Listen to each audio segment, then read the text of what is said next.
RNI news देख रहे हैं आप और आपके साथ मैं हूं चांदनी वर्मा। तो चलिए फटाफट अंदाज में देखते हैं टॉप 20 खबरें। लॉकडाउन के बाद भी कोरोना संक्रमण की रफ्तार जारी है। देश में कोरोना पॉजिटिव मामलों की संख्या 24,000 के पार पहुंच गई है। वहीं अब तक 775 लोगों की मौत हो चुकी है। अच्छी बात यह है कि 5,063 कोरोना संक्रमित मरीज ठीक भी हुए हैं। आज से देश भर में सभी दुकानें खुल जाएंगी और गृह मंत्रालय ने शुक्रवार को देर रात लॉकडाउन 2 में रियायत का आदेश जारी किया है। इस आदेश में सभी दुकानों को खोलने की इजाजत दे दी गई है, लेकिन मॉल्स और शॉपिंग कॉम्प्लेक्स को अभी इंतजार करना होगा। गृह मंत्रालय ने सोशल डिस्टेंसिंग का ख्याल रखते हुए दुकानों में स्टाफ आपस में दूरी बनाने के साथ मास्क का भी इस्तेमाल करेंगे। जम्मू कश्मीर के पुलवामा जिले में सुरक्षा कर्मियों को बड़ी सफलता मिली है। उन्होंने एनकाउंटर में 3 आतंकियों को ढेर कर दिया है। मरने वाले 3 आतंकियों में से एक प्रमुख आतंकी का सहयोगी बताया जा रहा है, जबकि 2 अन्य आतंकियों की अभी पहचान नहीं हो पाई है। तबलीगी जमात के मुखिया मौलाना साद कहाँ हैं, इसका अब तक कुछ पता नहीं है। मौलाना साद ऑडियो संदेश जारी करके कहा है कि दिल्ली पुलिस को उनके ठिकाने का पता है। दूसरी तरफ दिल्ली पुलिस पिछले 26 दिनों से उन्हें ढूंढ रही है। एयर इंडिया के कर्मचारियों और सह कर्मचारियों ने नागरिक उड्डयन मंत्री हरदीप सिंह पुरी से अपील की है कि उनके वेतन भत्ते में की जा रही 10% कटौती को रोक दिया जाए। कर्मचारियों पर 10% कटौती का बोझ डाला जा रहा है, जिससे कर्मचारियों का मनोबल टूट रहा है। कर्मचारियों ने पत्र लिखकर ये बात कही है। डायल दिल्ली की इंदिरा गांधी इंटरनेशनल एयरपोर्ट का परिचालन करता है। ये GMR ग्रुप और भारतीय विमानपत्तन प्राधिकरण का ज्वाइंट वेंचर है। डायल ने एक बयान में कहा है, एयरपोर्ट की इमारतों को सैनिटाइज करने के लिए कई कदम उठाए गए हैं। वहीं लॉकडाउन के बाद यात्रियों और कर्मचारियों के बीच मानवीय संपर्क को कम से कम रखने के लिए दूरी के नियमों का कड़ाई से पालन करने के इंतजाम भी किए गए हैं। देश में करीब 66,000 करोड़ रुपए के मकान बनकर तैयार है, लेकिन कोरोना संकट के दौर में अब बिल्डर्स में यह आशंका घर कर रही है कि आगे इसका खरीदार कैसे मिलेगा। संपत्ति सलाहकार कंपनी एनारॉक ने बिल्डर्स को सलाह दी है कि उन्हें ये मकान डिस्काउंट पर बेचने चाहिए। देश में कोरोना संक्रमितों का ग्राफ 24,000 को पार कर गया है। देश में लागू लॉकडाउन और कोरोना वायरस प्रकोप के बीच विभिन्न IAF विमानों ने कोविड-19 संचालन के समर्थन में विभिन्न राज्यों और केंद्र शासित प्रदेशों के लिए लगभग 500 टन की आपूर्ति की है। केंद्रीय स्वास्थ्य मंत्री हर्षवर्धन ने कहा है कि हम कोरोना से लड़ने के लिए सक्षम में हैं और कोरोना संक्रमण के तीसरे दौर यानी सामुदायिक संक्रमण की दशा में पहुंचने से देश को बचा लिया है। कोरोना संक्रमण से निपटने में हम कई देशों से बेहतर प्रदर्शन कर रहे हैं।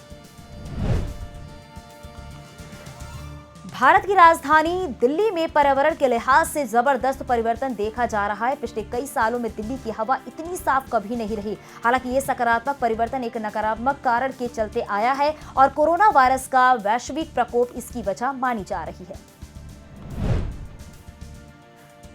लॉकडाउन के दौरान यदि किसी जरूरतमंद परिवार को रहने की दिक्कत आ रही है, उन्हें खाना समय पर नहीं मिल पा रहा है या वो अपने परिवार से दूर अकेले रहने को मजबूर हैं, तो नोएडा अथॉरिटी के शेल्टर होम्स में रह सकते हैं। इनमें अभी करीब 500 से भी ज्यादा लोग रह सकते हैं। अथॉरिटी ने शहर के 20 बारात घरों में शेल्टर होम बनवाए थे। इस समय इनमें केवल 92 लोग रह रहे हैं। अधिकांश में बिस्तर खाली पड़े हैं।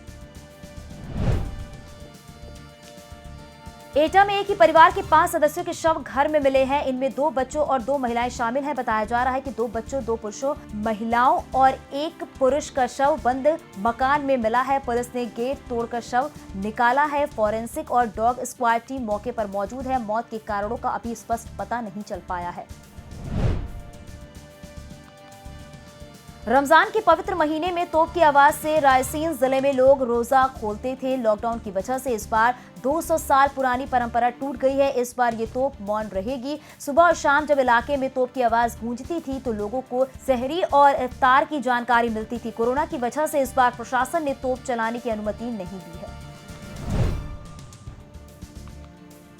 राजस्थान में कोरोना वायरस से संक्रमण के शुक्रवार को 70 नए मामले सामने आए। जोधपुर से 6 लोगों में कोविड-19 की पुष्टि हुई है, जिनमें एक हाईकोर्ट का रीडर भी शामिल है। शास्त्री नगर सेक्टर 8 में रहने वाले इस रीडर के संपर्क के चलते राजस्थान हाईकोर्ट के एक जस्टिस और उनके परिवार को भी कोरोना जांच के लिए सैंपल लिए गए हैं। साथ ही पूरे हाईकोर्ट परिसर को भी सैनिटाइज किया गया है। कोरोना संकट की वजह से दुनिया भर की इकोनॉमी प्रभावित हो रही है। इसका असर भारत के पड़ोसी मुल्क श्रीलंका पर भी पड़ा है। श्रीलंका सरकार इस हालात से निपटने के लिए तमाम प्रयास कर रही है। इसी के तहत अब विदेशी मुद्रा भंडार को मजबूत करने पर जोर दिया जा रहा है। यही वजह है कि श्रीलंका सरकार भारतीय रिजर्व बैंक के साथ $40 करोड़ मुद्रा की अदला बदली का करार करने जा रही है। अमेरिका में कोरोना वायरस से मरने वालों की संख्या 50,000 पार कर गई है। गुरुवार को यहां 24 घंटे में कोरोना वायरस से 3,176 लोगों की मौत हुई थी। अगले ही दिन ये आंकड़ा घटकर आधे से भी कम यानी 1,258 रह गया है। कई हफ्तों से कोरोना से कहरा रहे अमेरिका और दुनिया के लिए राहत भरी खबर है। दुनिया भर में कोरोना वायरस फैलाने को लेकर चीन को जिम्मेदार ठहराते हुए उस पर क्या किसी तरह का दबाव बनाया जा सकता है। पूर्व सॉलिसिटर जनरल हरीश साल्वे कहते हैं कि चीन एक ताकतवर देश है और वो किसी के दबाव में आने वाला नहीं है। ब्रिटेन में स्वास्थ्य कर्मियों के तौर पर काम कर रहे भारतीयों को कोरोना वायरस का खतरा ज्यादा है। इसे लेकर यूनाइटेड किंगडम में एक सर्वे किया गया है, जिसके मुताबिक अस्पतालों में काम कर रहे भारतीयों में इस वक्त कोरोना की चपेट में आने का खतरा काफी ज्यादा है।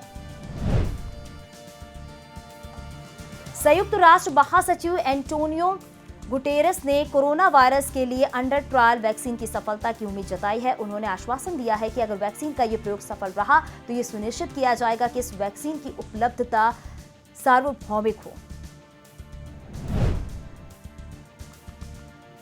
US food and drug administration ने कोरोना वायरस के इलाज के लिए राष्ट्रपति डोनाल्ड ट्रंप द्वारा मलेरिया की दवा हाइड्रोक्सी क्लोरोक्विन और क्लोरोक्विन के साइड इफेक्ट्स को लेकर चेतावनी जारी की है। कोरोना वायरस से संक्रमित मरीज का इलाज करने के लिए anti malaria drug hydroxy chloroquine को काफी उपयोगी माना जाता है।